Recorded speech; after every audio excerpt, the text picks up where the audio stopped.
The way you worship and the way Andi worship tuh beda. Kita semua tuh diberkati dengan the style lu worship, yes. Gue yakin lebih banyak orang akan diberkati. Wah, awalnya ditentang banget ya pasti. Oh gitu. Wah, ditentang banget. Dan Tuhan, kalau tahun depan gak ada acara ajang pencarian bakat lagi, atau aku terlewat, atau aku gimana, berarti aku tahu Tuhan mau aku di gereja. KSD tuh di Pontianak. Oke. Iya, gue sampai dikata-katain Cina palsu lu, karena gue gak bisa ngomong bahasa mereka. Mereka di sana tuh fluent banget ngomong bahasa Teochew, ngomong bahasa. SMP gue di Lampung. Oke. And it was the darkest moment of my life. Ya, gue nggak tahu sih. Itu pas gue cobain Got Talent itu, gue inget banget SMA kelas 2 ya. Gue cobain Got Talent SMA kelas 2 semester awal. Bahkan sampai sekarang mungkin kalau ada keluarga gue yang nonton juga nih ya. Karena most of them masih belum. Di 2019 itu vokalis yang Eklat keluar. Dan gue join Eklat. Dan 2020 lagu kita meledak. Dan 2020 itu karena satu lagu meledak 3 orang menikah. Hai, ini gue Daniel, tetangga kamu. Yuk kita mulai. Hai semua tetangga yang gue sayangin dan gue cintain, kembali lagi di Daniel Tetangga Kamu. Seperti biasa, di sini adalah tempatnya di mana kita ngobrolin tentang life journey dan spiritual journey-nya dari para tetangga kita. Hari ini ada seorang penyanyi yang kemarin itu sempat menang di sebuah reality show namanya Just Duet. Dan langsung aja, dia adalah seorang penyanyi yang kena banget di hati gue ketika gue lagi nonton dia di atas panggung. So I hope obrolan kita hari ini juga bisa kena di hati kalian. This is Yeshua Abraham. Hello Yesh, how are you? Hi. Gila. Akhirnya kesampaian juga. Ini kalau misalnya gue boleh membuka cerita tadi barusan gue ceritain ke lo. Jadi sebenarnya banyak banget orang yang udah bilang sama gue, Neil, podcast lo itu align banget dan lo harus banget ngundang Yeshua Abraham. Dan itu 3 tahun yang lalu. I know. Dan gue procrastinate. Gue yang kayak oke, bisa nanti gue akan research tentang dia, gue akan cari tahu tentang dia dan lain-lain. Tapi for some reason itu gak pernah kejadian. Sampai akhirnya kemarin gue di sebuah acara judulnya When Heaven Invades, dan di situ gue ngobrol. Gue lagi sama istri gue, dan Yeshua di situ nyanyi di atas panggung. Gue nengok ke istri gue setelah kita selesai nyanyi, istri gue itu nangis sejadi-jadinya gitu. Wah gila, itu maskaranya di mana-mana dan lain-lain. Dan gue kayak, oh what happened? Dia bilang, gila, ini yang nyanyi itu benar-benar kayak kena banget di hatinya dia, sehingga dia bisa merasakan hadirat Tuhan saat dia bernyanyi gitu. Kayak dipimpin dari ketika lu nyanyi, lu itu bukan nyanyi untuk memperlihatkan you're worshiping not for the crowd gitu. Kayak wow, dengan teknik gue di atas panggung supaya para penonton itu bisa terpukau, tapi lu benar-benar menyanyi hanya untuk menyembah Tuhan dan membuat Tuhan terpukau gitu. And that's it. That's what she felt.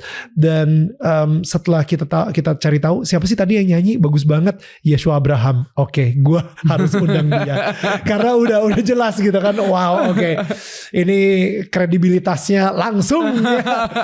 So here we are. Jadi gue minta maaf banget ya kalau misalnya gue procrastinate sampai hari ini gue baru undang lo. Ini semua gue yakin udah rencana Tuhan lah. We're at the right moment at the right time. Ya. Bener-bener. Gue yakin penundaan lu yang lu lakukan dari beberapa tahun itu juga kayaknya karya Roh Kudus deh. Gitu ya. Oke. Well, okay. Let's hope so. So, yes, kayak biasa mungkin gue pengen duduk dan lebih kenal sama tetangga gue gitu. Jadi I would love to get to know you better. Lu dari Lampung juga ya? Gue sempet tinggal di Lampung. Oke. Tapi bokap gue yang dari Lampung. Oke, bokap gue juga dari Lampung soalnya. Serius? Lampung mana? Kita itu, aduh gila nih kan. Gue udah lama gak ke Lampung. Jadi basically dari nenek gue, kakek gue itu dan bokap gue punya 7 saudara. 7-7-nya itu di Lampung semua gedenya. Bokap gue yang baru ke Jakarta.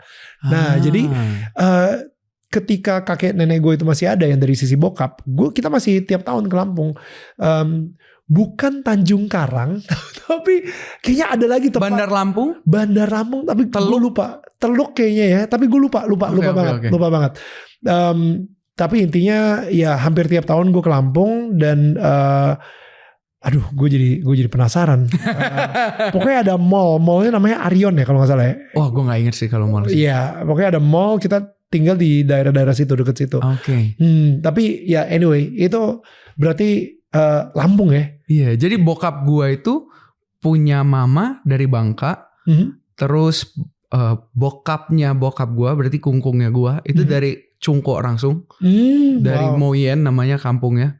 Jadi mereka ketemu di Metro nama kotanya. Ini ada kemungkinan besar kita saudara berarti. Bisa Moyen jadi. juga. Lu juga Moyen? Haka berarti ya, Kek. Iya, Kek. Iya. Wah, tapi lu bisa bahasa Kek? Enggak. Gue juga gak bisa. Moyung. Artinya useless. Dalam bahasa Kek. Cuman itu aja yang gue tahu gitu. Iya, berarti kita masih satu rumpun jangan-jangan. Kayaknya soalnya Moyen itu ini kan yang rumahnya itu rumah bundar gitu. Iya, jadi banyak keluarga yang tinggal di situ. Exactly. Terus kayak rumah susun. Iya. Bokap gue sempat ngasih lihat gue videonya gitu. Jadi basically kalau orang Chinese dari Hakka itu mereka itu suku yang suka berpindah-pindah gitu. Jadi rumahnya pun juga bundar klasik ada khasnya banget. Dan mereka kayak ke desa Moyen atau apa gitu. Soalnya kungkung gue juga punya bokapnya dia basically ya, atau bokapnya lagi itu emang masih dari kampung Moyen tersebut gitu. Wow. I think if I'm not mistaken. Kayaknya kita satu rumpun. Jangan-jangan kau saudara yang hilang selama ini. Uncle. Uncle iya juga. Paman besar gitu, paman. Oh wow. Oke. Gitu. Tapi nyokap gue Jakarta. Bokap gue kemudian SMA di Jakarta. Ketemu sama nyokap gue waktu, kalau gak salah waktu bokap gue itu kuliah. Dan nyokap gue itu adalah anak sekolah minggunya bokap gue. Oh. Gitu. Wait, nyokap lu adalah anak sekolah minggunya bokap lu? Yes. Umur bokap lu saat itu menjadi guru sekolah minggu umur berapa? Aduh, gue lupa. Pokoknya bedanya 5 tahun aja. Bokap gue lebih tua 5 tahun daripada nyokap gue. Oh, that's okay. Iya. Ya gak pedofile juga dong. Iya makanya. Gitu ceritanya. Lalu lucu banget. Bokap gue dipanggil untuk jadi hamba Tuhan. Sebelumnya tuh bokap gue WL pelayanannya. Oke, worship leader juga. Worship leader juga. Dia nulis lagu juga di gereja. Dulu gereja kita namanya Pantai Kosta Karismatik di Indonesia. Sampai sekarang gue gereja di situ. Nah, bokap gue sempet bikin lagu-lagu juga, nyanyi, sempet recording jadi kaset, sempet juga. Sampai akhirnya Tuhan bilang, aku mau kamu jadi gembala gitu. Akhirnya bokap gue jadi gembala. Gue minta lu stop bentar. Oke. Kungkung lu yang dari, atau kakek lu yang dari Moyen dari China langsung ini, kok dia bisa, apakah dia yang mengenal Yesus terlebih dahulu, atau bokap lu yang mengenal Yesus terlebih dahulu? Bokap gue dulu. Jadi kungkung lu ini yang karena dari China bokap gue pun juga kebanyakan masih ya Konghucu ya. Iya. Jadi bokap gue itu ditangkap Tuhan SD. Wow. How? Karena dia mimpi jadi setiap tidur siang dia selalu mimpi dikejar-kejar sama roh jahat. Oh, gitu. Jadi waktu SD itu dia selalu tiap kali tidur siang tuh dikejar sama roh jahat. Dia selalu ketakutan sampai akhirnya diajakin sama temennya di sekolah, ikut sekolah minggu yuk. Nah, semenjak sekolah minggu itulah diajarin, kamu kalau mimpi buruk atau apapun sebut nama Yesus. Dan bokap gua lakukan hal itu waktu dia mimpi disebut nama Yesus, itu roh jahat kabur. Wow. Nah, dari situ dia bilang, aku mau percaya Yesus deh gitu. Akhirnya dia mau percaya Yesus dan dibaptis waktu SD itu. Waktu SD ya. Tapi keluarga yang lain juga masih banyak yang belum kenal Tuhan, walaupun ada juga yang Tuhan tangkap ya. Gitu. Dan akhirnya bokap gue menyerahkan diri untuk benar-benar ikut Tuhan Yesus. Wah, awalnya ditentang banget ya pasti. Oh gitu. Wah, ditentang banget gitu. Banget ditentang banget. Bahkan sampai sekarang mungkin kalau ada keluarga gue yang nonton juga nih, karena most of them masih belum benar-benar percaya juga gitu loh. Belum benar-benar convicted gitu ya. Ya, jadi benar-benar ditentang banget. Tapi bokap gue tahu bahwa dia ada di jalan yang benar gitu ya. Jadi dia tetap pertahankan iman. Tapi maksud gue sampai jadi pendeta, sampai jadi gembala. Iya. Itu bukan cuma ditentang lagi, itu udah ekstrim. Iya. Itu waktu itu sampai, jadi kan kalau kita Konghucu gitu kan ada satu orang yang kalau kita datang itu buat bisa ngeliatin gitu ya. Tahu gak sih ada kayak orang tua gitu bisa ngeliatin. Iya. Nah, waktu papa itu memilih untuk jadi hamba Tuhan, setiap orang kan dilihatin masa depannya kayak gimana. Waktu dia pegang kepalanya papa, dia gak bisa lihat apa-apa. So good. Karena yang dia lihat cuma cahaya doang.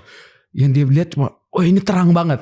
Orang itu cuma bilang gitu. Come on. So bright kata dia. Terlalu terang, aku gak bisa lihat apa-apa. Pokoknya cahayanya terang banget, itu doang. Wow. Gue merinding lagi nih. Yes, ini bukan pertama kali gue denger itu. Serius? Maksudnya gue sempat ada satu cerita juga di mana si orang ini dia kayak punya ilmu apa gitu ya. Okay. Jadi dia ini punya kayak semacam ayah angkat lah, kayak gitu. Nah, jadi si temen kita ini actually umurnya udah cukup lebih tua dari gue. Dia cerita gitu, ketika dulu sebelum dia dibaptis, dia itu kalau marah itu bisa kayak harimau, kayak macan gitu. Benar-benar matanya semua, satu keluarga dia, istrinya, anak-anaknya takut banget sama dia gitu, si bapak ini. Nah, akhirnya istrinya pengen dibaptis karena dia punya personal encounter sama Tuhan Yesus. Dan ketika dia mau dibaptis, dia bilang sama si suaminya ini, udah lu temenin gue aja deh. Dia temenin, habis itu ditanya tuh, suaminya mau dibaptis juga gak? Ya apaan sih dibaptis? Oh ya cuman tenggelam. Bukan tenggelam, celup itu nyelam gitu segala gitu. Ya udahlah, gak ada salahnya juga gitu kan. Well anyway, I'm cutting the long story short ya. Okay. Jadi akhirnya dia dibaptis juga. Akhirnya sejak saat itu kayak dia udah nggak, kalau misalnya marah itu nggak se harimau itu, matanya udah nggak setajam itu dan lain-lain. Nah, sampai akhirnya ada satu momen, mungkin beberapa hari setelah itu, ayah angkatnya dia itu nelfon dia, lu kemana aja? Hah? Gue masih di sini ya. Kenapa? Emangnya? Kok gue udah gak bisa ngeliat lu lagi ya? Wow. Jadi ternyata si ayah angkatnya ini juga punya ilmu apalah, gue juga gak ngerti. Kadang-kadang dia itu bisa ngeliat di monitor, di air gitu. Dia bisa ngeliat kayak, oh ya ini si anak angkat gue nih lagi di sini. Sekarang gak bisa dilihat lagi gitu. Jadi udah ke cover, udah ketutup. Wow. Jadi I think ya itu sejak dibaptis juga tuh. Wow. Atau ada satu cerita lagi dan ini juga epic banget. Seorang sahabatan, mereka waktu kecil, waktu SD mereka sahabatan. Dan yang satu ini akhirnya mereka terpisah lah ya. Yang satu akhirnya arahnya menjadi anak baik banget gitu ya. Udah punya keluarga dan lain-lain. Yang satu lagi itu terlibat dalam narkoba, akhirnya judi, dan akhirnya jadi makin terpuruk gitu lah. Akhirnya dia masuk ke penjara. Setelah dia keluar dari penjara, dia tiba-tiba keinget sama sahabatnya dia itu yang dulu waktu kecil. Dia nanya, dia apa kabar ya? Abis itu dia kayak mikir, gue pengen ketemuin dia gitu. Nah dia nanya sama orang pinter, dan abis itu gue pengen tahu nih temen gue yang dulu gue kenal itu ada di mana sekarang. Yaudah si orang pinter ini, dia dengan whatever lah, dukun dan lain-lainnya itu, dan akhirnya ketemu. Ini ada rumah seperti ini, warna pintunya merah dan lain-lain, tapi gue punya berita yang sangat buruk banget. Temen lu udah meninggal. Kayak gitu. Oh sayang banget ya. Nah suatu saat dia lagi jalan, dia lagi keliling gitu, ngelihat ada rumah yang persis dideskripsikan sama si dukun ini gitu. Dan dia bilang, ini kayaknya rumah yang dibilang temen sahabat gue ini sempat tinggal di sini deh. Gue ketok, sahabatnya dia yang buka. Jadi horor gitu ya. Yoi. Lah gue pikir lu udah mati. Kagak, siapa yang mati? Ternyata dia udah mengikuti Yesus juga gitu. Jadi gak akan pernah bisa dilihat sama dukun atau ilmu gelap atau apapun juga. Kalau misalnya kita udah dibaptis dan dilindungi oleh dari Yesus. Karena berarti bener-bener maksud dari baptis kan mati, hidup kembali. So the old man udah gak bisa ke-trace ya, karena gone. Gone. Kadang-kadang gitu ya. Gila merinding. Exactly. Kita baru bener-bener ngalamin nih. Really? Baru bener-bener ngerti gue. Oh ini literal baptisan itu bener-bener mematikan manusia lama. Exactly. Kita kayak dengar-dengar kalau baptis itu kayaknya cuma sekedar nyemplung habis itu keluar lagi. Tapi sebenarnya there is a supernatural thing that is happening gitu ketika kita lagi dibaptis, which is really cool. It's just so cool. Anyway, balik ke bokap ya. Good story. I mean it's so cool that your dad is doing that as well. Puji Tuhan. Jadi gitu sih ceritanya. Akhirnya bokap gue memilih untuk ke Jakarta, ketemu sama nyokap gue di gereja, lalu mereka, ya singkat ceritanya mereka menikah. melayani jadi gembala di gereja rumah waktu itu. Tempat kita di Bungur di Jakarta Pusat dekat Senen. Oke. Ya. Dan gue lahir di situ juga. Lalu adik gue lahir yang kedua. Pas adik gue yang ketiga lahir sekitar tahun 2001. Bokap gue diutus oleh pendiri gereja ini untuk saya titipin jemaat di Pontianak. Oh, bukan ke Lampung gitu. ya? Gue pikir ke Lampung. Belum ke Lampung. Jadi kita ke Pontianak dulu.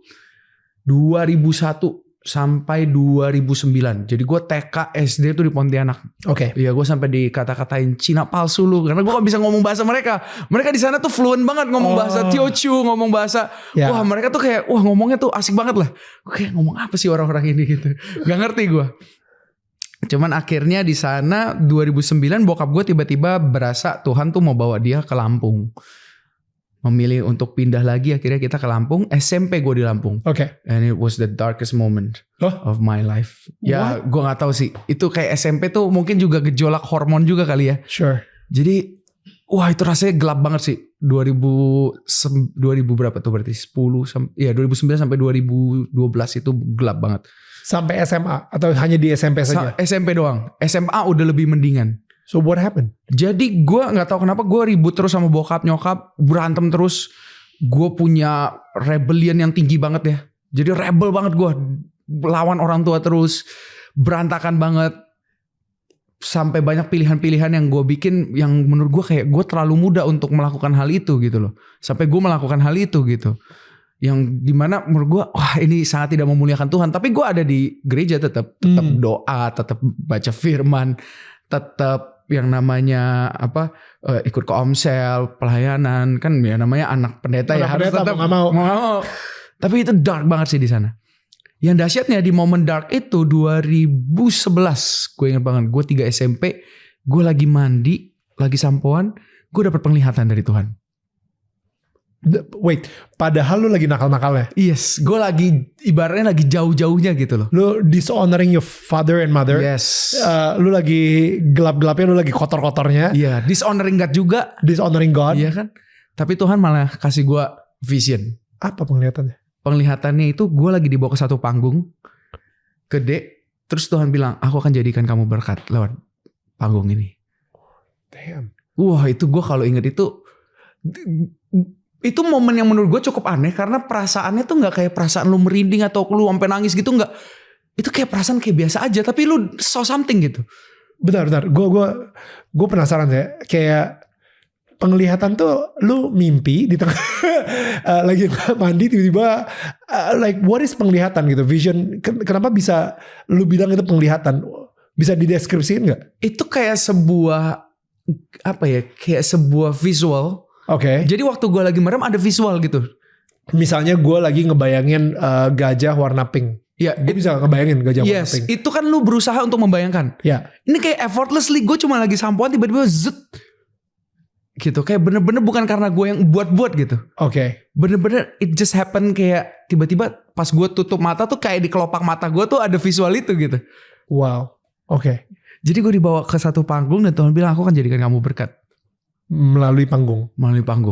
Oke. Nah cuman yang jadi masalah kan gue belum bener-bener terkenal Tuhan ya. Iya.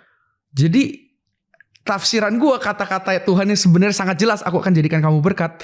Itu gue tafsir sebagai Tuhan akan jadikan gue kaya dan sukses dan terkenal. Jadi rockstar. Serius. Yeah, itu doang. course. Jadi waktu SMP itu gue lagi pacaran sama satu cewek. Dan bokap gue tuh udah takut banget. Karena angka kehamilan di luar nikah pada anak-anak yang baru masuk SMA itu tinggi banget di kota tempat gue tinggal. Jadi bokap gue bilang kamu harus ke Jakarta sih. Kalau enggak nih bahaya gitu loh. Akhirnya gue di sekolah ke Jakarta tinggal di rumah oma gue. Gitu. Tinggal di rumah oma gue. Dan gue waktu masuk ke sekolah itu shout out buat sekolah Kristen Ketapang. Tepatnya Ko Ernest juga di situ. Oh gitu. Oke. Jadi gue sekolah di sana karena bokap gue juga SMA-nya di sana. Gue gak ada pikiran buat belajar. Gue cuma pikir gue harus tahu audisi pencarian bakat terdekat kapan dan di mana gue mau daftarin diri. Right. Makanya gue dari 2012, 2013, 2014 tuh gue cobain semua ajang pencarian bakat. Oh, berarti termasuk Indonesian Idol? Yes. Oh, X Factor gue sempet. oke. X Factor Fatin ya, waktu itu the first X Fatin, Factor. betul. Yang kedua itu pas zamannya Kanoela. Oh Firza. ya. Oh, sama Hussein. Iya Ya. sama Hussein. Itu gue sempet juga ikut di Balai Samudra. Oh, wow. Ya gue liat lu juga waktu itu lagi jalan. Gue inget banget. Gue cobain itu dan gue cobain yang terakhir itu Indonesian Got Talent. Oke. Waktu itu di SCTV juri-jurinya tuh kalau gak salah ada Indri Barens, ada Ari Lasso, Om Pai ya. Sama satu lagi siapa ya lupa. Pokoknya di SCTV. Dan tiga-tiganya gak ada yang lolos.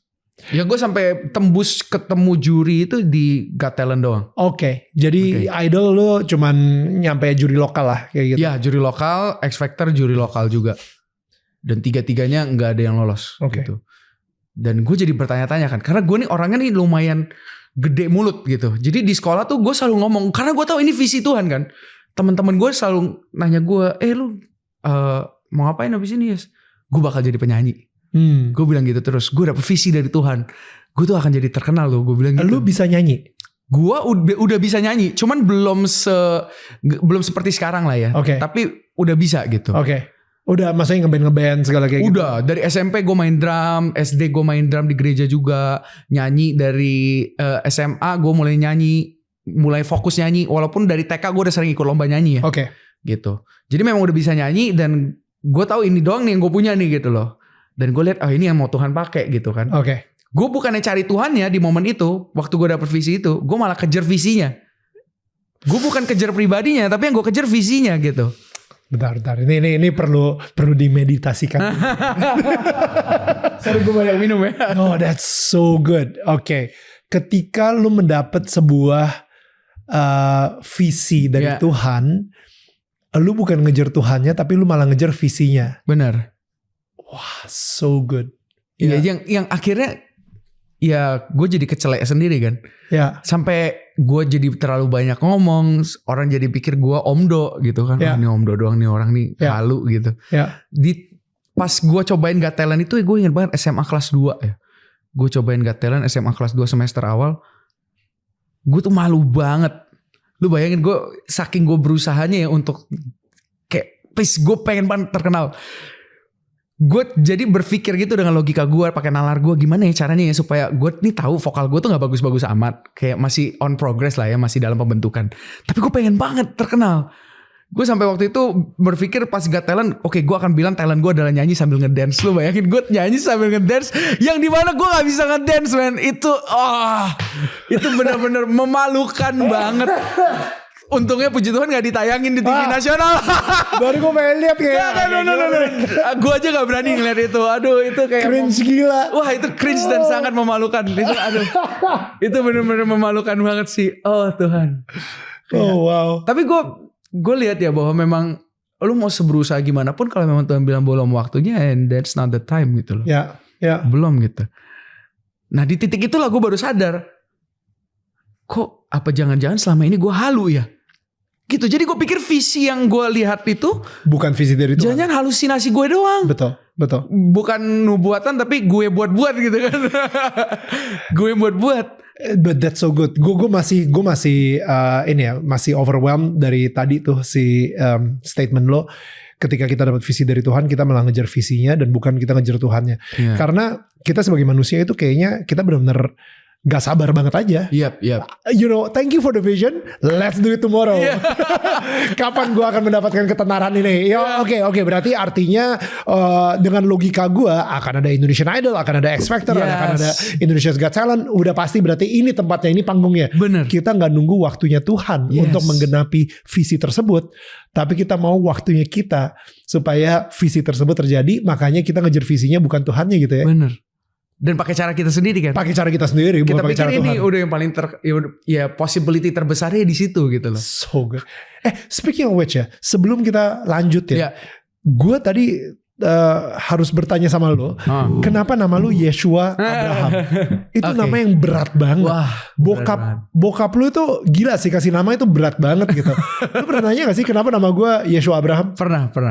gue waktu itu sempat komplain kayak harusnya nama aku ini aja Pak gitu. Tapi bokap gue cerita bahwa Apa Stephen gitu misalnya.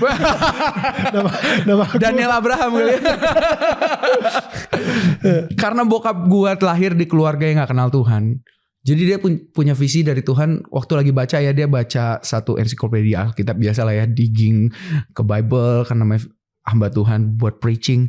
Tiba-tiba muncul kata ini Yeshua. Waktu dia baca, dia lihat artinya, oh artinya adalah Tuhan yang menyelamatkan. Ya sebenarnya kan namanya Yesus ya, itu bahasa Aramnya kan, Yeshua. Bokap gue bilang gini, kenapa papa kasih nama kamu Yeshua? Karena pertama, papa rindu lewat kehidupan kamu, keluarga kita bisa diselamatkan. Gitu. Jadi adik-adiknya papa, koko cicinya papa itu bisa diselamatkan lewat kehidupan kamu. Gitu. Dan Abraham itu artinya bapak beriman. Papa berdoa supaya hidup kamu itu hidup yang karena iman, bukan karena melihat. Dan Santoso ya hidup yang sejahtera. Santoso kan belakangnya nama papa, Ali Santoso ya. Jadi Yeshua Abraham Santoso. Jadi doanya adalah lewat kehidupan seorang Yeshua, dia bisa membuat orang-orang tuh datang kepada Tuhan dan mengalami keselamatan yang daripada Tuhan. Dan bisa hidup dengan iman dan hidup sejahtera. Gila. Berat banget loh. Wah berat banget memang. Wow. Berat banget. Karena gue seumur hidup gue mungkin gue baru sekali ketemu orang namanya Yesus. Serius? Yes ada. Tapi orang Meksiko. Oke ya itu banyak.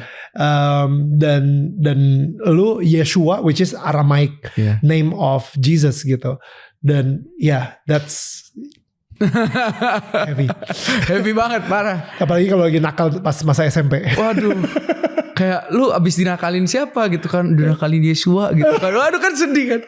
Yang lucu waktu itu bokap mertua gue kan tinggal di Puri. Tapi gue sering kalau gue lagi berangkat pelayanan agak lama, istri dan anak gue tinggal di rumahnya mertua gue di Cideng. Dan itu kan ada pembantu yang bantuin. Sometimes kalau kita lagi pergi gitu minta tolong pembantu tutupin pintu. Nah bokap mertua gue tuh pakai handphone yang ada auto correction. Nah mbak gue kan muslim kan. Dia bilang, itu tolong pintunya ditutup ya. Yesus nginep di sini. Mbak gue kayak, Yesus nginep di rumah kita gitu. Itu kayak istri gue sampai ngakak, semua ngakak. Auto correction itu. Oh I love that. That's a good auto correction. Okay. Alright, so back to your story. Jadi ketika saat itu lo udah nyobain Indonesia's Got Talent, lo benar-benar nyobain ngejar visi yang dari Tuhan tersebut, tapi bukan ngejar Tuhannya. When was the turning point? Gak lama, pokoknya setelah beberapa hari gue selesai ikutin Got Talent itu, gue kecewa banget. Tapi di tengah kecewaan gue lagi cuci tangan di sekolah, ingat banget, cuci tangan di sekolah, di WC sekolah. Tiba-tiba ada suara di hati gue, Yes kamu kemana aja. Itu sih yang bikin gue kayak, ternyata selama ini bukan dia yang lupa, ternyata gue yang lupa sama dia gitu. Wah, so good. Wah, itu di momen seharian abis gue cuci tangan itu gue gak bisa fokus belajar. Gue cuma merenung, Tuhan kok masih manggil aku sih gitu. Gue kayak kok Tuhan masih izinin aku denger suara Tuhan sih di hati aku. Kayak, dan ini yang menariknya ya, di tengah perenungan itu Tuhan malah bawa gue merenungkan tentang Injil gitu. Gue dibawa balik lagi ke rootsnya. Sampai gue mempertanyakan, kok Tuhan bisa sesayang itu sama gue? Padahal gue nih lagi melupakan dia, ngikutin alurnya gue sendiri. Gue lagi mau coba cara gue sendiri. Gue lagi egoisnya gitu ibaratnya. Gue malah jadi merenung lagi lebih dalam.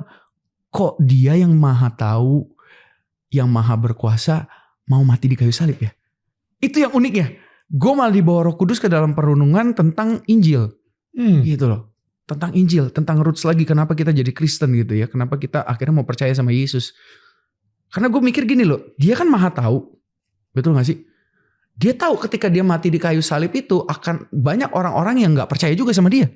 Bahkan ada juga yang udah percaya mengkhianati dia. Kenapa dia masih memilih untuk mati? Itu yang pertama. Yang kedua, dia bisa melakukan segala sesuatu. Dia bisa melakukan ibaratnya ya snap Thanos aja bisa hapus separuh bumi gitu kan. Easy dong kalau dia tinggal snap aja, dia binasakan orang-orang yang gak berkenan, sisain yang berkenan, bisa aja dia lakukan hal yang sama seperti zaman Nuh kan. Tapi kenapa dia memilih hal yang lebih ribet? jadi manusia, jadi anak kecil, mati di kayu salib. Udah gitu masih banyak yang gak mau percaya sama dia lagi. Kayak gak masuk akal gitu, aneh. Kalau gue jadi Tuhan, gue gak akan milih jalur yang itu gitu. Padahal banyak opsi lain yang lebih mudah. Gak masuk akal, gue gak bisa jawab itu sampai, padahal gue udah bertahun-tahun jadi Kristen. Tapi gue gak bisa jawab itu loh. Sampai gue di rumah, gue telepon bokap gue ingat banget. Buset. Nokia 71. Padahal gue kelahiran 97 loh Pak. Tapi gue masih pakai Nokia 71. Gue telepon, Pak, kenapa sih Tuhan mau mati buat kita? Itu aneh, gak masuk akal gitu loh. Dan bokap gue cuma ngomong satu kalimat yang seumur hidup gue baru ngeh akan kalimat itu. Dia cuma bilang gini, karena manusia berharga di mata Tuhan. Gitu doang, karena manusia berharga di mata Tuhan. Gue langsung nangis gak karuan. Itu gue berasa kayak lagi ikut KKR. Dan itu khotbah 45 menitnya tuh. Itu gue dipeluk Tuhan. Dan gue kayak dibawa Tuhan tuh flashback. Kayak, lu tau gak sih ketika lu lakuin dosa ini. Ketika lu lakuin dosa ini. Ketika lu lakuin dosa ini. Gue tuh ada di situ loh. Ketika lu cobain Got Talent. Ketika lu cobain Idol. Cobain X Factor. Gue tuh ada di situ loh. Gitu. Gue gak pernah lupain lu. Gue selalu ada sama lu. Wah, di situ gue langsung kayak, wah, gue pengen kenal lu sih Tuhan. Tiba-tiba keinginan buat terkenal itu gone. Bener-bener gue cuma bilang, Tuhan hari ini gue mau doa, gue mau baca firman cuman karena satu. Gue pengen tahu kenapa lu bisa sebegitu sayangnya sama gue. Wah, di momen itu gue baca firman, gue doa tuh jadi sesuatu yang sangat berbeda. Itu kayak setiap kalimat tuh kayak berbicara banget. Sampai akhirnya point of view gue terhadap segala sesuatu yang gue denger gitu ya. Atau yang gue lihat itu tuh selalu Tuhan tarik. Coba lu bayangin kalau ini tuh gue gitu. Makanya ada beberapa lagu tuh yang tiba-tiba sound so different aja buat gue. Kayak lagunya Dewa, baru ku sadari cintaku bertepuk sebelah tangan, kau buat remuk seluruh hatiku. Terus Tuhan bilang gini, bayangin deh gue yang nyanyi itu buat lu. Lu tau gak sih sering kali cinta gue tuh bertepuk sebelah tangan? Lu tau gak sih sering kali lu tuh bikin remuk hati gue? Tapi gue tetap sayang sama lu. Itu kayak tiba-tiba semua lagu itu jadi rohani. Gue gak tahu sih. Tadi Yesua nyanyi lumayan panjang, notasinya aman gak itu untuk masalah copyright? Sorry. Gak, gue kira Om Dhani ada gitu.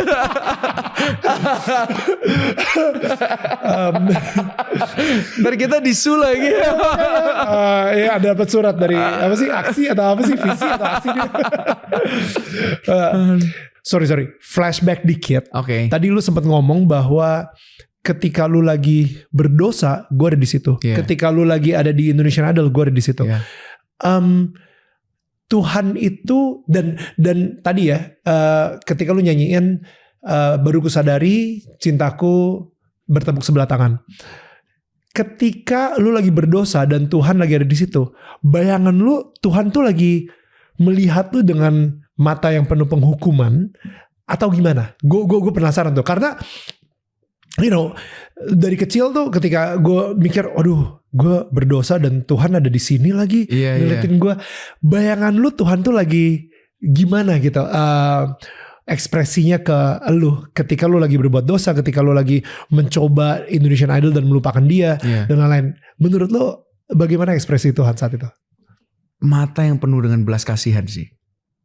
Jadi bukan mata yang kayak, bukan mata yang look down di kayak, bukan mata yang kayak gitu. Bukan yang ada mata yang kayak kecewa gitu kan, kayak gitu, bukan kayak gitu, tapi kayak kayak dia tuh melihat dengan penuh compassion yang cuman kayak, nak, ayo dong, balik dong. Gitu, yang kayak gitu men. Mata yang kayak gitu. Dan gue ingat banget di momen itu ya, kayak Tuhan tuh lagi bawa gue flashback ke satu momen waktu gue TK, pas gue di Pontianak. Itu ada satu momen gue nangis di jamaah Tuhan. Bukan karena lagi KKR atau apapun itu. Gue sekitar umur 5 tahun deh. 5 tahun. Jadi bokap gue tuh kebiasaannya setiap pagi selalu doa. So kenapa seorang Yesua Abraham bisa ada nih? Salah satunya karena disiplinnya papa gue, kepala keluarga yang jadi imam, yang jadi rasul di rumah. Kita tuh pagi-pagi tuh dibangunin, ayo kita doa yuk sama-sama. Dia main gitar, dia doa. Dan setiap kali dia main gitar, dia nyanyi, dia selalu ada mazmur waktu untuk dia nyanyiin lagu baru ke Tuhan. Jadi it's the pattern yang memang udah gue udah ditanamkan, ditabur di dalam kehidupan gue bertahun-tahun, belasan tahun. Ada satu malam gue yang bangun duluan. Gue bangun duluan dan gue ke tempat kita berdoa biasa. Terus gue lihat ke atas langit, gue ingat banget tuh Tuhan bawa gue ingat momen itu. Terus gue nyanyi lagu ini. Karena kita dia menderita. Gitu. Gue nyanyi lagu itu terus. Karena kita dia disalibkan. Sampai 2 kali 3 kali putaran gue nangis. Sebagai anak yang 5 tahun ya. Gila. Gue nangis kejer, gue kayak, oh Tuhan kok aku nangis ya, kayak kok Tuhan sayang sama aku ya. Sampai gue teriak-teriak, bokap nyokap gue keluar sampai kenapa dikirain ada tikus karena rumah gue banyak tikus. Gitu. Waktu itu kita tinggal di Pastori, bawahnya tempat ibadah, atasnya rumah tinggal, itu banyak banget tikus ya. Dikirain gue digigit tikus. Kenapa nangis? Aku nyanyi lagu ini, aku ngerasain nggak tahu aku nangis gitu. Cuma nggak ngerti kan, ngomong gitu doang. Tuhan bawa itu dan Tuhan bilang kayak, sejak waktu itu aja kamu udah sadar betapa aku tuh sayang banget sama kamu. Come on. Gitu. Makanya di situ loh di titik momen gue kayak gue pengen bener-bener kenal Tuhan deh. Udah Tuhan, apa yang Tuhan mau? Itu yang aku mau. Gue di titik itu tuh. Itu 2014 akhir ya. Gila ya. Gue suka banget tadi ketika lu ngomong bahwa ketika Tuhan lu lagi berbuat dosa dan Tuhan ada di sebelah lu. Itu bukan dengan mata yang penuh penghukuman atau mata yang menghakimi atau condemning, tapi justru mata yang penuh belas kasih, di mana Tuhan Sang Pencipta itu udah tahu sebenarnya potensi lu ada di sini, tapi karena dosa lu jadinya nggak nyampe potensi sebenarnya yang Tuhan sudah siapkan buat lu gitu, sehingga dia ngelihatnya dengan belas kasih yang yuk kembali yuk. Please ikut jalan gue supaya kita bisa balik lagi ke potensi yang sebenarnya untuk gue ciptain ke lu, sampai dibawa balik ke masa TK lagi gitu. Itu kayak gila, what a loving God, what a loving Father. Oke, jadi SMA itu kejadian waktu SMA kan? Yep. Nah, SMA and then what happened setelah lo nangis-nangis telepon bokap, nangis-nangis dan lain-lain gitu, what happened? Oke. Gue yang pertama adalah gue cari komunitas. Oke. Ya, gue cari komunitas dan gue cari mentor untuk dimuridkan. Dan gue mulai baca firman dengan hati yang benar, berdoa dengan hati yang benar juga. Karena dulu tuh gue tuh doanya selalu, Tuhan aku pengen ini gitu. Di saat itulah gue belajar bahwa Tuhan apa yang Tuhan mau. Jadi doa gue berubah. Jadi bukan lagi apa yang aku mau, tapi apa yang Tuhan mau gitu. Wow. Dan itu karena kesadaran bahwa Tuhan sayang sama gue. Jadi gue cuma mau tahu apa yang dia mau aja. Iya dong, kalau kita tahu dia Bapa yang sayang sama kita, apa yang dia mau pasti ingin terbaik buat kita. Betul. Jadi kita nggak usah takut lagi. Nah di situ cara gue berubah untuk berdoa. Di momen itu gue dimuridkan, gue tertanam di dalam satu komunitas. Nah tiba-tiba udah hilang semua keinginan itu untuk terkenalkan. Gue jadi pribadi yang benar-benar cuma bilang gini ke Tuhan, Tuhan, kalau memang Tuhan mau aku cuma pelayanan, aku pelayanan aja. Gitu. Gila. Nah, tapi gue itu adalah anak yang pada saat liburan tidak diizinkan liburan sama papanya. Jadi bokap gue tuh tipikal yang kayak, kamu kalau liburan harus cari pengalaman. Nah, di momen-momen gue transisi ini, Tuhan malah buka jalan di mana gue tuh dibangun kepercayaan dirinya dengan cara gue jadi SPB di Jakarta Fair. Gue sempat liburan. Jadi setelah 6 bulan kejadian itu, ketika kita say yes dan kita mau tundukin hati, ternyata tuh Tuhan cepet banget proses kita. Wow. Gue dibawa, Tuhan buka pintu untuk jadi SPB di salah satu brand di Jakarta Fair. Gue rasakan gimana pertama kali gue dapat uang dengan keringat gue sendiri gitu ya. Wow. Itu uang yang cukup besar buat gue karena gue belum pernah menghasilkan uang sama sekali kan. Tapi gue gak dapat damai sejahtera. Di situ kayak Tuhan bawa gue untuk mengenal bahwa nih kamu tuh bukan di sini bidangnya. Tapi at least you can learn something gitu kan. Lalu lanjut lagi di tahun ketiga. Tahun ketiga itu SMA terakhir persiapan untuk kuliah. Nah libur akan panjang kan. Jadi bokap gue udah lancar-lancar. Kamu liburan panjang tuh gak boleh diem doang. Kamu harus cari kerjaan yang lebih sustainable. Yang gak cuma seasonal. Aku ketemu satu mentor namanya Denny Tantono. Itu di gereja GBI Rehwell namanya. Sekarang udah gak GBI lagi. Udah beda sih udah. Anyway. Dia punya perusahaan outbound gitu ya. Jadi kayak minat bakat, terus tentang EQ. Dan dia bilang kamu tes minat bakat deh Yes. Cobain sebenarnya interest kamu di mana. Karena tadi yang gue bilang aku mau sama Koko deh. Jadi staffnya Koko belajar. Kayak kamu gak cocok kata dia. Di tes ternyata kamu tuh orangnya seni. Ini kamu cobain deh. Ke WO aja. Atau ke wedding entertainment kamu belajar gimana jadi jadi MC segala macam gitu. Dia kenalin satu temennya, gue belajar di sana, belajar bikin rundown, belajar jadi asisten MC, gitu ya. Belajar ketemu klien, technical meeting. Jadi dari SMA akhir itu liburan sampai gue kuliah, gue kerja sebagai wedding entertainment. Gue belajar di sana sampai dipercayakan satu couple. Dia udah bikin invoice, penyanyinya cowok, ternyata yang ditulis penyanyinya cewek. Gak ada penyanyi lagi. Dan gue bilang, mau gak gue nyanyi buat lu free? Gue bilang gitu. Gila. Disitulah bos gue baru tahu bahwa, oh lu bisa nyanyi. Nah, disitu jadi tempat gue berlatih lah. Dan rata-rata kan singer wedding itu duet.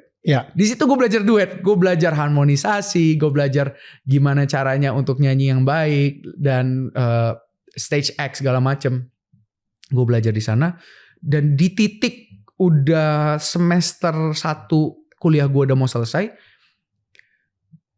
gereja gue yang satu sinode dengan bokap itu butuh resource, butuh orang-orang.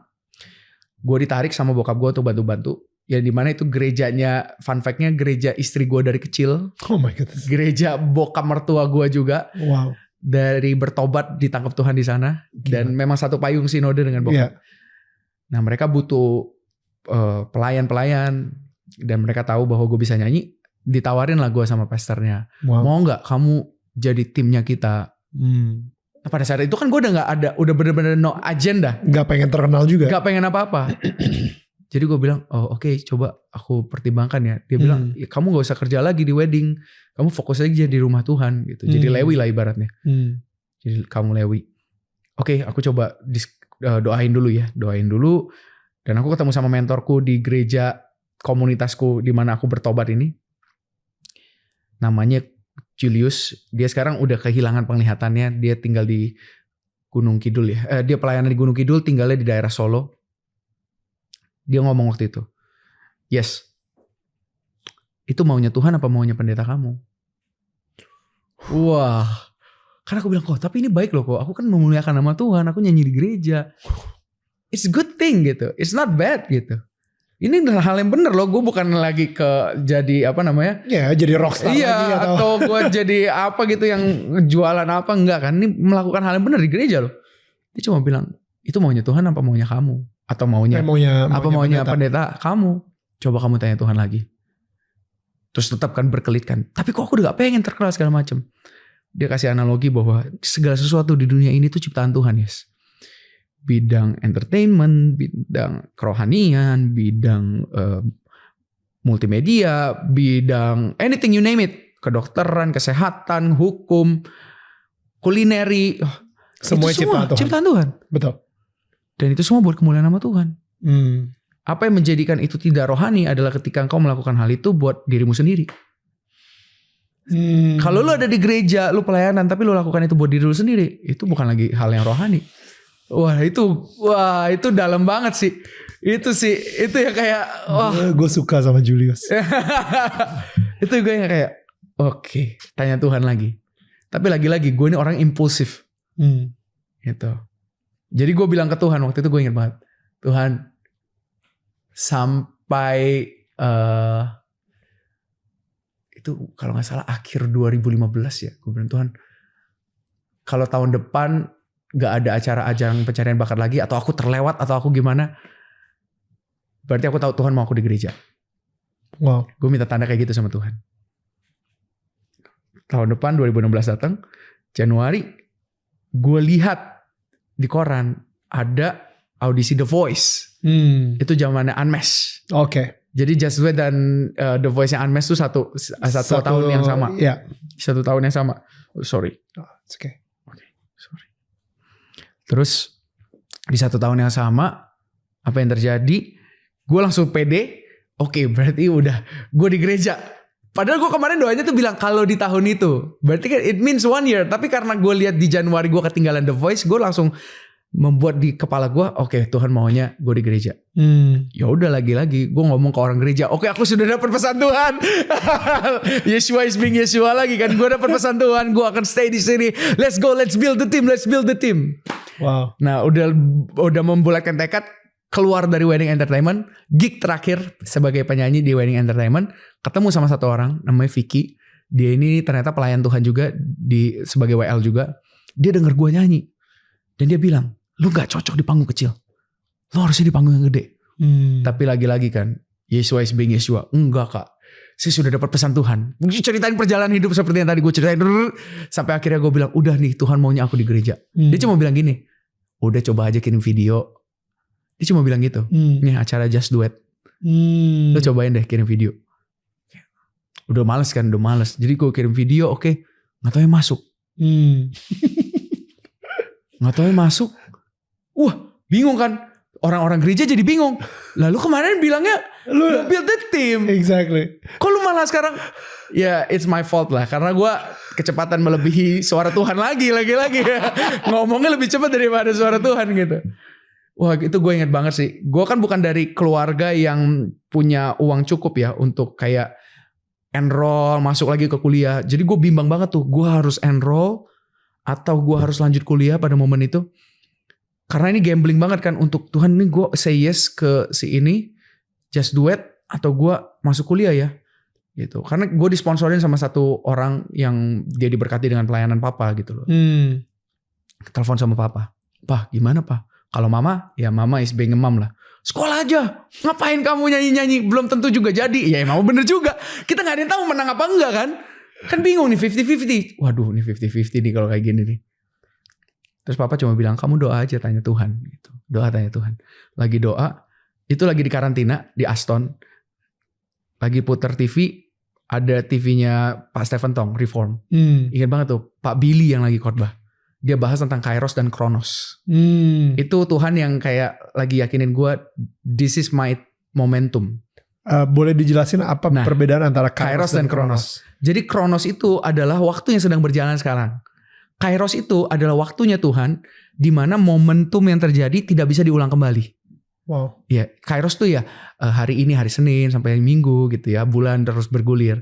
Jadi sesuatu yang memang, iya itu Kronos gitu, waktu yang berjalan yang bergulir. Tapi momentum atau Kairos itu waktu yang hanya terjadi pada saat itu saja dan gak bisa terulang lagi. Oke. Ya, Kairosnya Tuhan, kematian Yesus di kayu salib. Kedatangan kelahiran Yesus ke dunia, itu Kairosnya Tuhan lah, kenaikan Yesus. Ya, dan salah satunya ya banyak hal di gua, Kairosnya gue ternyata Tuhan bilang, kuliah itu bisa jadi Kronos. You can take your degree anytime. Oke. But this is your momentum. This is my momentum, kata Tuhan. Wow.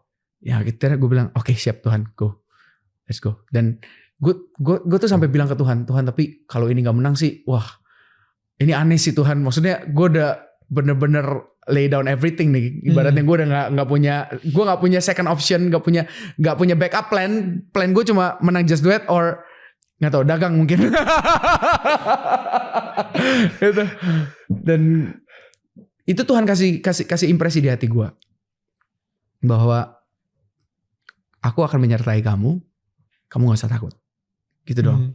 Bukan dijanjikan untuk menang. Enggak, dia cuma dibilang aku akan menyertai kamu. Gue ingat waktu itu di highlight juga renungan gue tentang Gideon. Karena gue berasa gue yang paling muda kan waktu itu. Dan yang paling gak berpengalaman. Yang lain tuh rata-rata tuh Just Duet tuh kan mereka banyak yang talent hunt ya. Jadi penyanyi-penyanyi cafe. Jadi they already singing for like maybe 10 years. Kayak bener-bener experience lah. Sedangkan gue kan cuma nyanyi 1,5 tahun doang di wedding or entertainment lagi gitu. Wah gue berasa kayak Tuhan, gak mungkin sini. Tuhan cuma bilang, Gideon aja cuma 300 orang tapi ngebantai satu Filistin gitu kan. Itu jangan takut, aku menyertai kamu. Wow. Gitu doang. Dan gue menang. Dan gue inget banget di momen-momen gue nyanyi di Just Duet itu tuh, gue nyanyi lagu kan nggak mungkin nyanyi lagu rohani kan di sana. Nyanyi lagunya Sam Smith, Stay With Me segala macam. Itu Mike Mohede, Mei Chan, semua bilang lo nyanyi kayak lagi bahasa roh men. Serius. Kayak bahasa roh. Kayak bahasa roh. Mereka bilang, lo nyanyi tuh kayak lagi bahasa roh. Dia ngomong di TV nasional loh, di mic. Yes, lo nyanyi kayak lagi bahasa roh. Dia bilang gitu. Kayak gue gak tahu kenapa tiap lo nyanyi tuh ada something different. Kayak ada sesuatu yang turun ke tempat ini. Dia cuma ngomong gitu doang. So, ya jadi itu tempat tuh kayak jadi altarnya Tuhan lah. Padahal gue nyanyi lagu sekuler. Tapi gue inget setiap kali gue nyanyi, karena gue tahu this is from the Lord. Gue bilang ke Tuhan, Tuhan lu udah tahu gue gak mau jadi terkenal lagi. Kalau sampai Tuhan bawa gue di titik ini, berarti gue cuma taunya satu. Tuhan pengen lewat nyanyian gue orang-orang bisa tahu betapa Tuhan sayang sama mereka. Wow. Gitu. Jadi tiap kali gue nyanyi, gue cuma doa, Tuhan nyanyi buat anak-anakmu melalui aku. So this love song is the love song from the Lord for them. Wow. Gitu. Apapun yang gue nyanyiin. Dia itu ternyata wah gila men. Itu sampai yang bokap gue kan ada kan hadir kan. Yesua, Yesua. Bokap gue teriak, haleluya. Yesua ditinggikan, Yesua, Yesua. You know Yesua, that Yesua. So everyone like Yesua, Yesua. Oh wow. Yeah, it's like wah unforgettable moment lah. Wah, gue pengen nonton sih. Net TV-nya masih ada nggak? Di YouTube masih ada. Oh, YouTube masih ada ya. Oke, ya udah berarti YouTube masih ada. Bisa gue cek. Yes, tapi dari situ yang uniknya, lo nggak pernah dengar nama. Ibaratnya itu kan bukan big show ya. Ya. Kayak itu dibandingkan The Voice, dibandingkan Idol, ya lebih gede lah mereka. 2016 itu akhirnya menang. Ya. Tuhan kasih kemenangan. Gue nggak merasakan apa-apa ketika gue menang. Gue cuma merasakan menang gitu doang. Like wow. Ya. Here I am. Bukan tiba-tiba langsung dapat recording label. Dapat gak recording label? Dapat deal. Dapat deal album. Dan itu ada Steve Lillywhite. Oh wow. Steve Lillywhite kan you know Steve Lillywhite? White Lion. Siapa? siapa sih? Steve Lillywhite tuh dia produsernya U2. Oh iya. Iya, dia sekarang pegang JMSC namun udah enggak lagi. Waktu itu dia ditunjuk sama KFC untuk jadi headnya lah. Betul. Yes. Betul. Dan dia salah satu yang bilang bahwa lewat ajang pencarian bakat ini yang menang akan dapat kontrak dari gue. Wow. Dan gue tuh dapat favor banget di matanya dia. Okay. Oh, he loves me so much. Wow. Sampai dia ateis, dia nggak percaya Tuhan. Tapi tiap kali gue nyanyi dia nangis. Ya, gue feel something. Gue nggak tahu, gue nggak bisa explain kata dia. Gue cuma merasakan sesuatu dari lu ketika lu nyanyi. Gitu. Nah, tapi setelah gue menang, gue malah takut nyanyiin lagu rohani. Kenapa? Inilah yang unik. Karena gue berasa berarti Tuhan, padahal kan sebelumnya Tuhan bilang, aku gak mau kamu nyanyi di gereja doang gitu loh. Aku mau kamu ada di sini supaya kamu juga bisa memberkati lebih banyak. Tapi langsung gue punya pikiran bahwa berarti gue gak perlu nyanyi lagu rohani lagi. Gue cukup nyanyi lagu sekuler aja dan gue hidup benar. Dan gue ya udah sisanya Tuhan yang bekerja gitu loh. Turns out I'm going nowhere. Dari 2016 sampai 2018 akhir. Stucknya. Padahal gue udah menang. Katanya kan it's the curse of the first place. Ya. Jadi gue berasa kayak wah kok gue stuck lagi ya. Dan itu selama 2016 sampai 2018 gue gak pernah nyanyi lagu rohani di Instagram. Di social media. No. Gak pernah. Walaupun gue diundang. Gue diundang gereja-gereja. Tapi gue gak pernah posting bahwa gue nyanyi lagu rohani. Kecuali lagu Natal. Tapi lu nyanyi lagu sekuler di Instagram juga, maksudnya di YouTube segala gitu, lu nyanyi ngebawain lagu mainstream lah. Ya lagu mainstream, lagu general. Pokoknya lagu rohani, lagu yang ada hubungan sama Tuhannya, lu nggak? Nggak. Dan sampai Steve Lillywhite tuh berusaha keras buat goreng gue ya, untuk yuk let's make him famous gitu. Dia masukin gue ke soundtrack Akhirnya Cinta 2. Dia bikinin gue MV segala macem, single baru. Tapi sama sekali meletup. Iya, ibaratnya kalau Tuhan tutup pintu, siapapun gak bisa buka. That's bener-bener itu yang gue alamin tuh. Semua orang berusaha buka pintu buat gue, ketutup. Sampai orang-orang, sampai Once yang tadinya pede dan percaya sama gue, karena dia kan salah satu tim di JMSI juga. Dia bilang kayaknya you need to have backup plan. Gitu. Kayaknya lo harus kayak dagang bakmi itu kayak lumayan bisa. Serius. Kayaknya lo harus jadi buka something di Glodok gitu. Nyokap lo orang Bangka kan, gue denger bakmi Bangka enak tuh. Lampung, bakmi Lampung enak. Bakmi Lampung juga gitu. Wah itu gue udah down banget sih. Nah tapi di momen-momen downnya gue ini, gue ketemu sama Raguel Lewi. Kita kayak cap bareng di Instagram. Lewi juga lagi lari dari panggilannya dia sebagai pastor. Jadi kita sama-sama orang yang lagi lari ini dari panggilan Tuhan. Tapi dia udah Tuhan gerakin buat bikin satu komunitas. Nah komunitas ini isinya influencer-influencer ya yang bukan terkenal lah ya. Tapi yang mereka masih grinding, masih building their brand gitu ya. Ngumpul kita di sana namanya Influence Community. Di sana gue lead worship setiap kali ketemuan. Dan semua orang diberkati. Sampai di satu titik gue udah mentok banget. Gue ngobrol sama salah satu member. Namanya Yosua Gunawan. Dia juga anak pendeta. Dia adalah produser dari Eclat Story. Eclat Story itu band cover pada waktu 2015 itu hit-hitnya. The first acoustic band cover di Indonesia gitu ya. Oke. Yang cukup famous waktu itu. Dan gue bilang ke dia, Yos gimana ya? Gue harus ngapain nih? Gue udah mentok. Gitu. Dia cuma bilang, lu bikin YouTube. Hah? Bikin YouTube? Ngapain? Ya nyanyi lah. Nyanyi apa? Ya worship. Waktu itu kan lagi momennya Andi Ambarita ya. Andi Ambarita, gue bilang, udah ada Andi Ambarita ngapain gue bikin lagi, ntar gue ikut-ikutan kesannya. Enggak, beda. The way you worship and the way Andi worship tuh beda. Kita semua tuh diberkati dengan the style lu worship, yes. Gue yakin lebih banyak orang akan diberkati. Tapi kan gue gak punya peralatan. Gue lagi kere-kerenya. Gue ngekos handphone. Kayak masa gue recording YouTube pakai handphone gitu kan. Kayak bukannya saat teduh gitu ya. Jadi rusuh gitu. Tapi gue masih ragu. Karena gue kayak Tuhan udah bawa gue keluar nyanyi lagu rohani lagi. Kok kayaknya nggak sinkron gitu.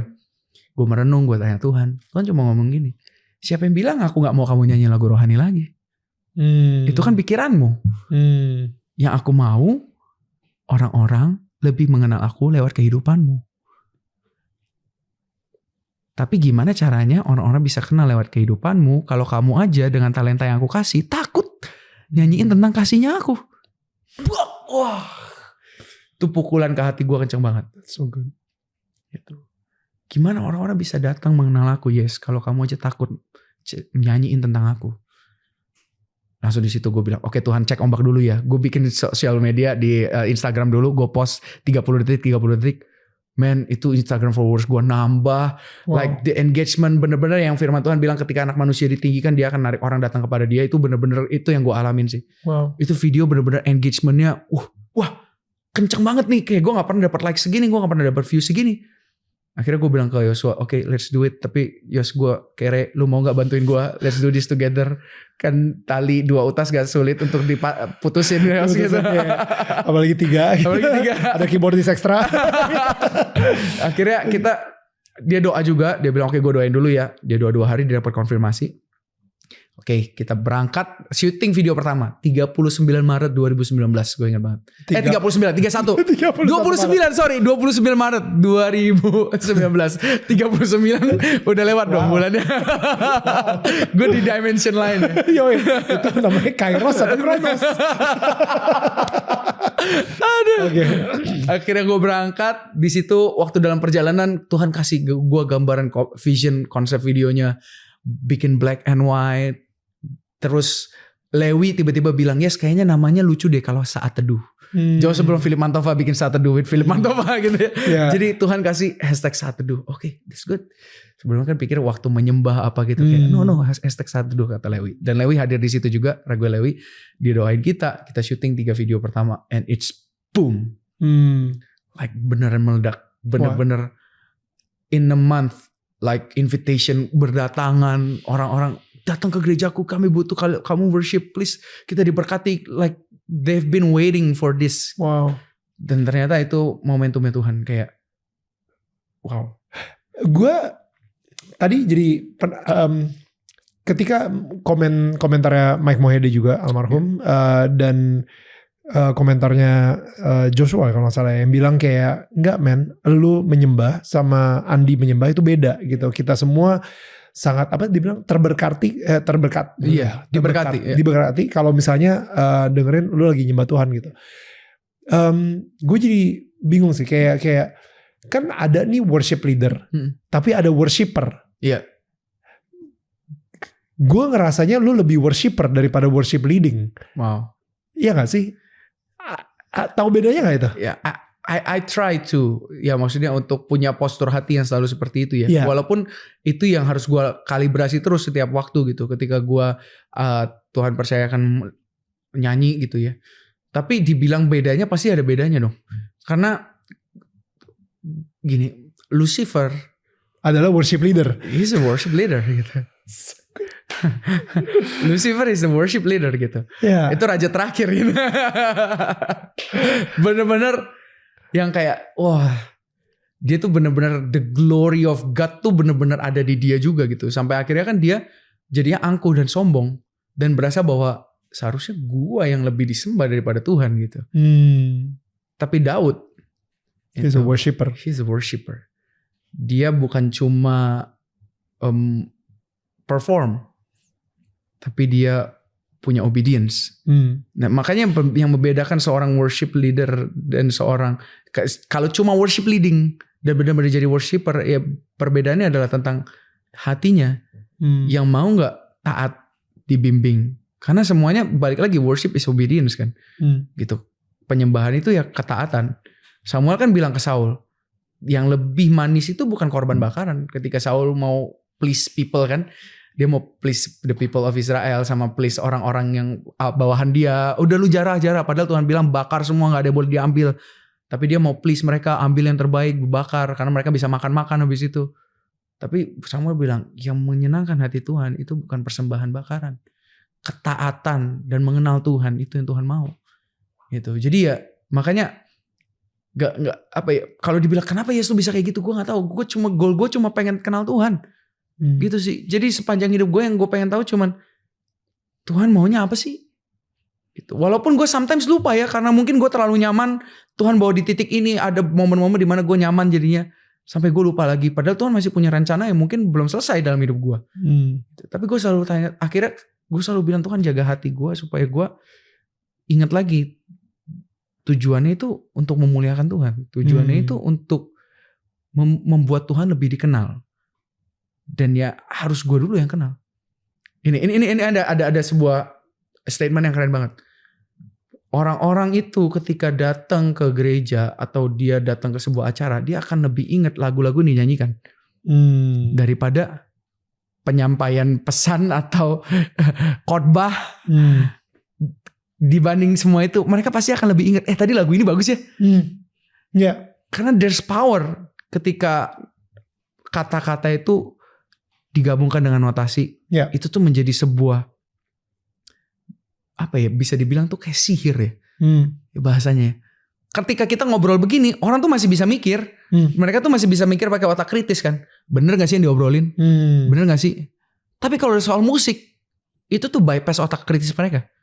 Jadi mereka udah gak sempet nyerna kayak ini kata-katanya benar atau enggak. Mereka cuma dengernya enak ya gitu doang. Wah enak ya. Makanya bisa dibilang ya mereka ya yang berusaha untuk membuat doktrin-doktrin lewat lagu-lagu. Ya even the devil. Ya mereka kan berusaha menguasai music. Karena memang lewat music lu bisa denger ini kok lu jadi pengen marah.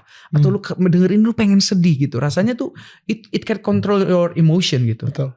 Dan emosi itu yang mengontrol seluruh tubuh kita. Ya, makanya ada beberapa lagu yang diputer bikin kita kalau lagi di tempat dugem, wah kok gue denger lagu ini jadi agak wild ya.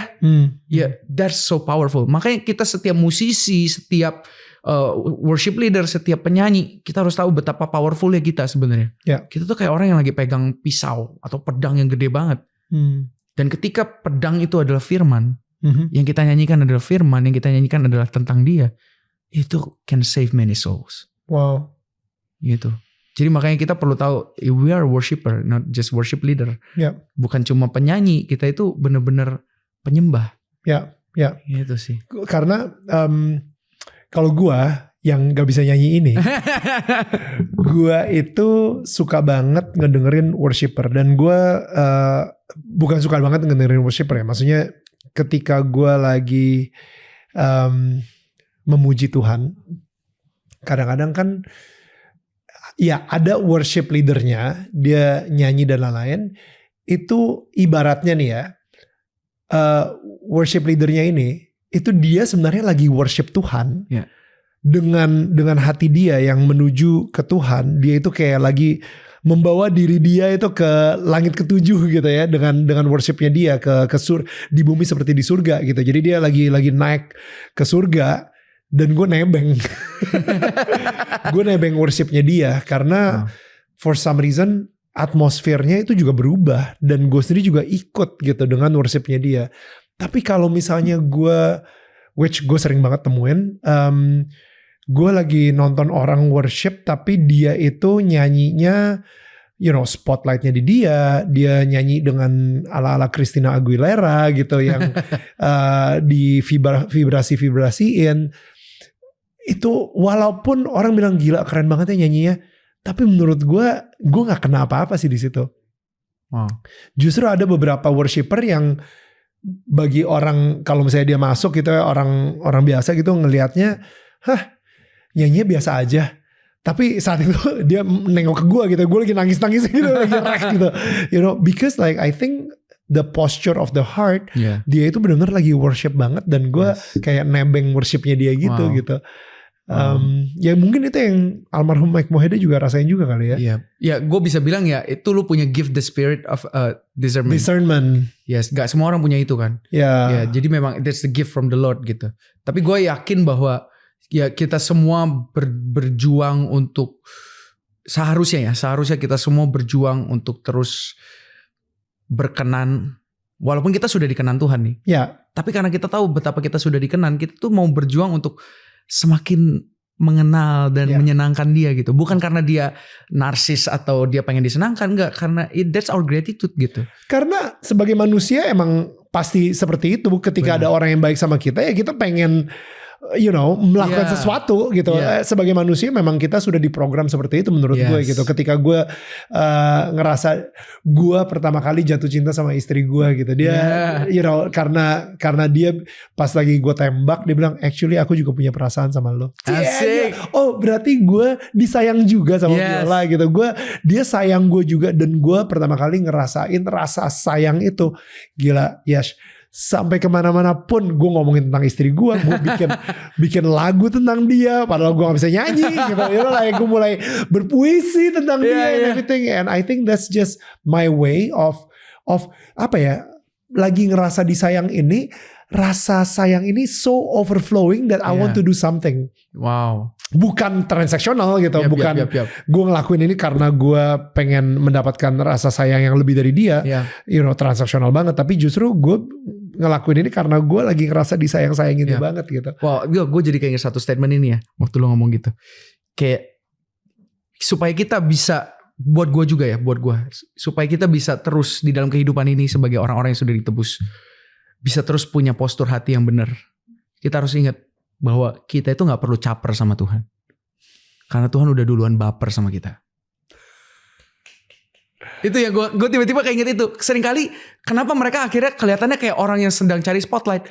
Because mereka lupa bahwa mereka sudah diperhatikan gitu loh. Mereka lupa bahwa mereka tuh sudah dikasihi. Mungkin ketika di panggung pun mereka lupa. Jadi come on, you have to hear what I sing gitu. Sedangkan kalau kita punya hati yang sadar bahwa aku tuh sudah diperhatikan Tuhan loh. Tuhan udah mati buat aku. Jadi ketika kita nyanyi, kita bukan lagi sedang nyanyi supaya nih lihat gue.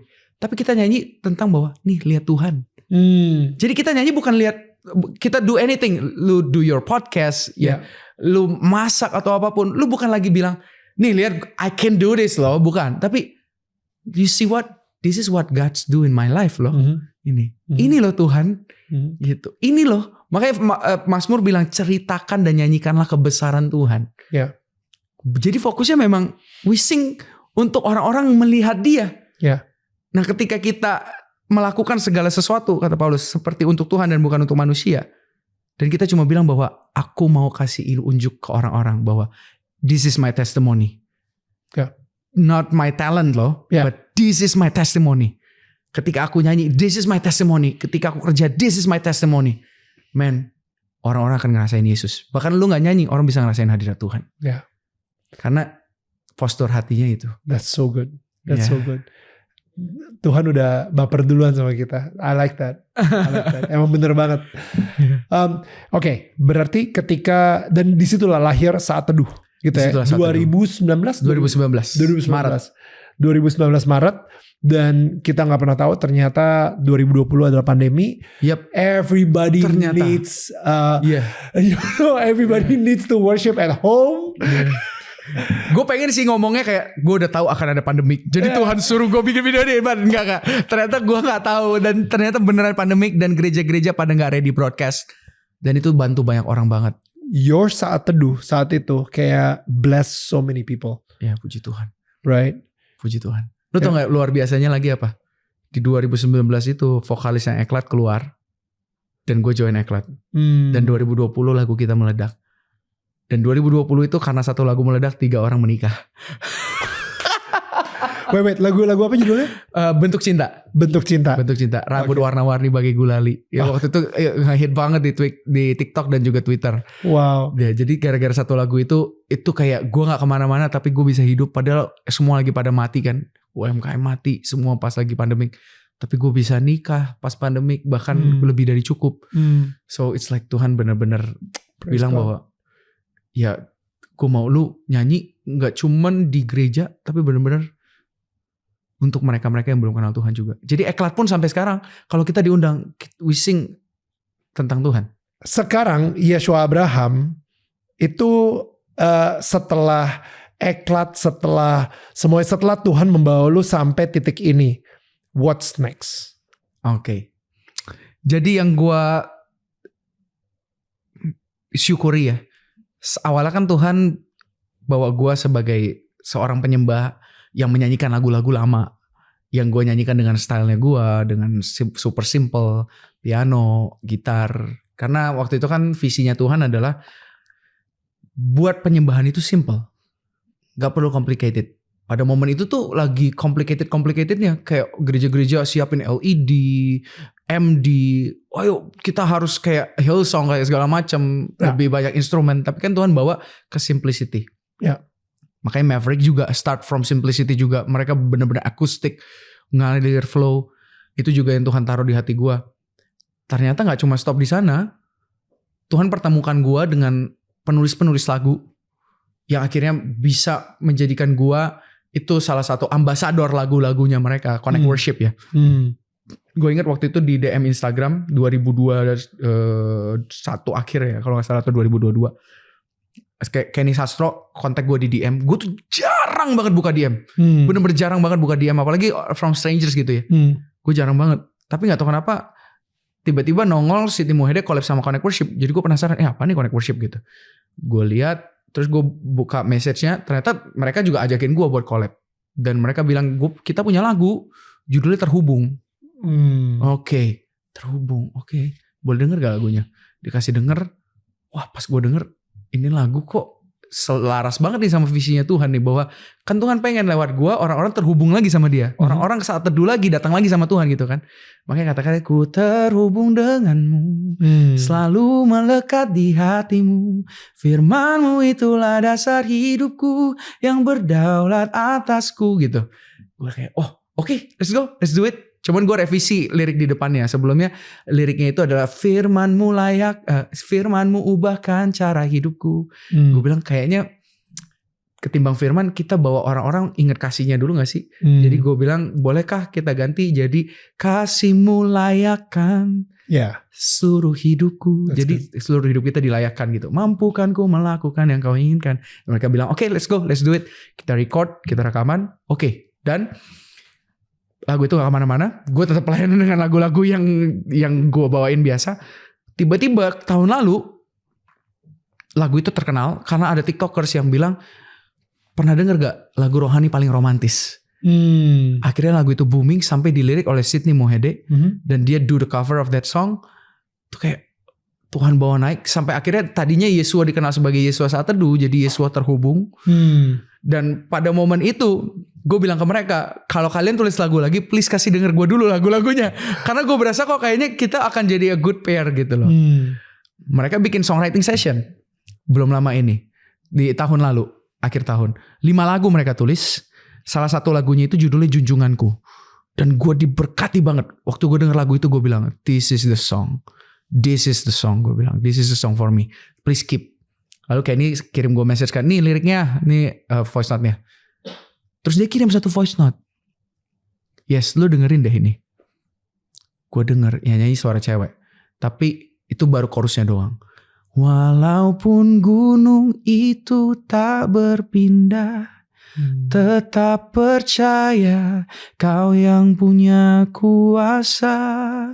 Sekalipun ku dalam lembah kelam, tak mengapa asal Kau di sampingku.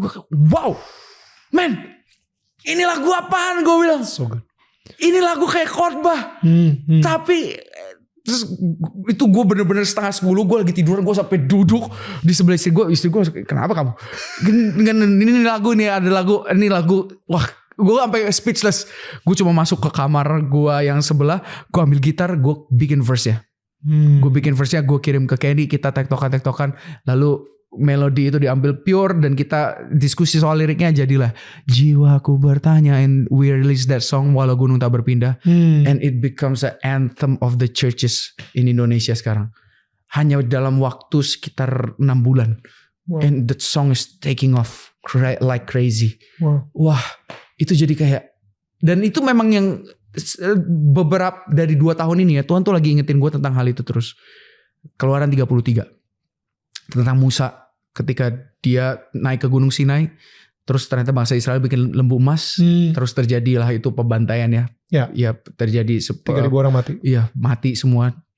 Terus dia naik lagi dan Tuhan ngambek kan. Bisa dibilang Tuhan ngambek. Tuhan bilang, aku nggak mau. I'll send you my angels. Iya, I send you. Tapi dia tetap tepatin janji. Iya. Janjinya dia tepati. Iya. Tapi dia bilang nggak ada kehadiranku. Exactly. I'll send you my angels, tapi gue nggak ikut sama kalian ya. Bener. Gitu. Nah, tapi Musa bilang, Tuhan kalau bukan Engkau yang berjalan sama kami nggak mau. We're not gonna go. Karena pembeda kami dari bangsa-bangsa lain, it's not about the promised land. It's not about winning the war. It's about your presence. Ya, di tengah-tengah kami. Nah, jadi itu kayak buat gue, wow, lagu ini lagi bicara banget nih di momen gue, dan gue yakin orang-orang pun harus diingetin bahwa berkat kita yang terutama itu kehadiran Tuhan di tengah-tengah kita. Yeah. Bukan doa yang dijawab. It's good, doa yang dijawab ya, semua orang pengen doanya dijawab. Tapi bagaimana kalau jawaban doa kita ternyata pribadinya Tuhan? So good. Iya, bukan pemberiannya. Yeah. Ya, jadi itu sih yang lagi Tuhan bawa gue sekarang. Menyanyikan, menggaungkan WGTB ini. Walau gunung tak berpindah. Ya, membangkitkan lagi iman yang benar, bukan iman yang besar. Karena iman yang besar kan yang kata Pastor Bigman Sirait almarhum adalah iman yang mampu memindahkan gunung. Tapi iman yang benar adalah iman yang tetap percaya walaupun gunungnya tidak pindah-pindah. Gitu. So that's what I'm doing now. And being a father, being a husband. Ini gue pengen nutup nih sekarang ya. Dan tadi kan lu sempat bilang gitu ya, gila ya, Tuhan itu bisa memilih begitu banyak jalan, tapi dia malah memilih jalan tersebut di mana dia akhirnya lahir ke dunia ini. Menjadi anak kecil, habis itu mati di kayu salib, bangkit dari kematian demi menebus dosa kita gitu. Mumpung sekarang ini kita lagi ada di bulan Desember, satu dunia ini lagi merayakan kelahirannya Tuhan Yesus. Walaupun secara pribadi gue sendiri belum tentu percaya kalau misalnya Tuhan Yesus lahir tanggal 25 Desember. Ada disclaimer itu. But tapi kalau misalnya bukan 25 Desember, kapan? Jadi kita sendiri juga gak tahu. Tapi it's great. It's great. Kita sendiri juga ya udahlah, setahun sekali. Why don't we sama-sama celebrate the birth of our Savior? Buat lo sendiri, arti Natal buat seorang Yeshua Abraham itu apa? Buat gue ya, menurut gue Natal tuh peristiwa yang paling menyedihkan sih buat gue. Menyedihkan? Iya. Karena that's the moment, kayak ibaratnya kan Yesus sudah bersama-sama dengan Bapa ya. Kayak ibaratnya tuh Bapa tuh bilang kayak, this is the time man. Tuh. Wow. Boy, this is the time. Kayak gue gak kebayang si Yesus yang kayak, maksudnya mereka kayaknya udah diskusi tuh ya, kayak ngomong, udah waktunya nih. Kayak gitu. Gue gak tau, mungkin Yesus kayaknya kalau lagi di sana sih nggak ngerasain nervous ya. Tapi kalau gue ngebayangin, wow, ini adalah keputusan yang paling berat kayaknya. Wow. So jadi buat gue Natal itu peristiwa yang dimana like no turning back kan buat Yesus, no turning back gitu, bener-bener udah lahir, oke, I have to finish it, walaupun dia sempat nego nanti di ujungnya sama Bapak kan, kalau boleh cawan ini berlalu gitu, tapi from that moment itu udah, ya jadi menurut gue itu adalah penggenapan janji Tuhan, penggenapan penantian, yang dimana mungkin beberapa orang masih menantikannya, bahwa udah lahir belum sih sebetulnya. Tapi kan kita percaya bahwa dia udah lahir, bahkan udah naik kan ya. Betul. Udah mati, bangkit, dan naik. Jadi ya buat gue Natal is bener-bener turning point for the humanity. Buat humanity, buat manusia. Itu sih. Makanya gue kalau Natal tuh, gue kalau orang, ayo let's celebrate. Gue tuh Natal tuh maunya mau mewek gue. Maunya nangis gue. Gitu. Gue maunya nangis karena gue lihat, ini keputusan yang Tuhan buat keren banget sih. Gitu sih. Demi kita. Yeah. Jadi dalam lagi ya. No, dalam banget. And I think you're on point. Gue nggak pernah mikirin seperti itu, kayak dan ekspresinya Yesus saat itu ketika Tuhan bilang it's time. Apakah Yesus bakal alright, let's do it because I also love this human. Yeah. This humanity, gue sangat sayang banget sama mereka dan I know my purpose untuk dunia ini, untuk mati di kayu salib dan okay, Dad, you know, okay, Father, okay, Abba, I'll obey, gitu, you know, it's time, you know, gila sih memang, kalau ngomongin itu, ya, bisa aja kan. Bisa gak kita tunda dulu? Tapi gak, itu kalau mungkin obrolan manusia ya. Tapi kan Tuhan gak begitu. Tuhan dia Roh Kudus, Allah Bapa, Yesus itu kan udah jadi satu harmonisasi. Mereka selalu searah. Benar-benar terjadi pemisahan itu ya waktu Yesus jadi manusia. Dan di situ dagingnya Yesus tuh benar-benar pengen, aduh kalau bisa nih ya. Kalau bisa nih kayaknya nih aduh. Ini kok kayak berat banget gitu. Akhirnya he keep doing it. Ya, begitu lahir mau langsung dibunuh lagi udah. Iya. Mau langsung dibunuh. Orang-orang udah prasangka buruk semua. Dari lahir udah diprasangka buruk guys. Makanya udah langsung aduh. Padahal matinya buat kita semua ya. Iya. Tapi udah dizolimi. Dizolimi dari awal gitu.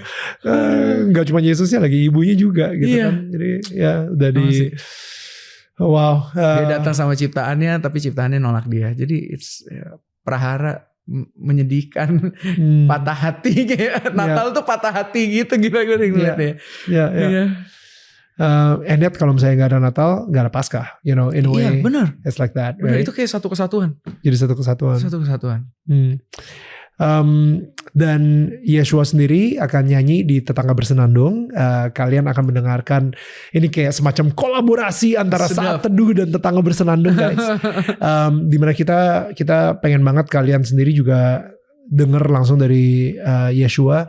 Oke. Tadi tuh Yeshua sempat ngobrol soal terhubung, abis itu WGTB gitu, walau gunung tak berpindah.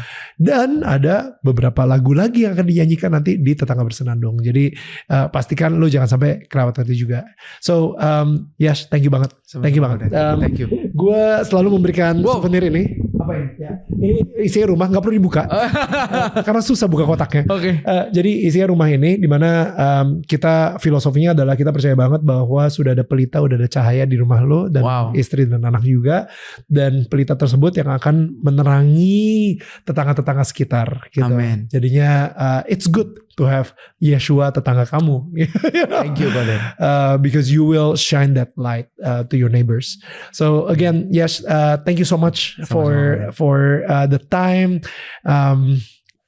for your sharing, obrolan kita gila. For curcol juga. Curcol hampir 2 jam guys. Iya gak rasa. Kayak teman-teman gue udah pada pulang lagi deh. Kayak ini jadi syuting gak sih mereka. Jadi so really thank you banget. Thank you juga buat kalian semua yang udah nontonin dari Tetangga Kamu episode Natal kali ini. Of course kepada semua saudara-saudara kita yang sekarang ini lagi merayakan hari Natal, selamat hari Natal. Semoga damai sejahtera Tuhan Yesus selalu menyertai kita. Amen. Dan menyertai keluarga kalian juga gitu kan. So thank you, and kita ketemu lagi minggu depan dengan tetangga yang tidak kalah spesialnya, tetangga saling menyangga bukan menyanggah. Bye guys.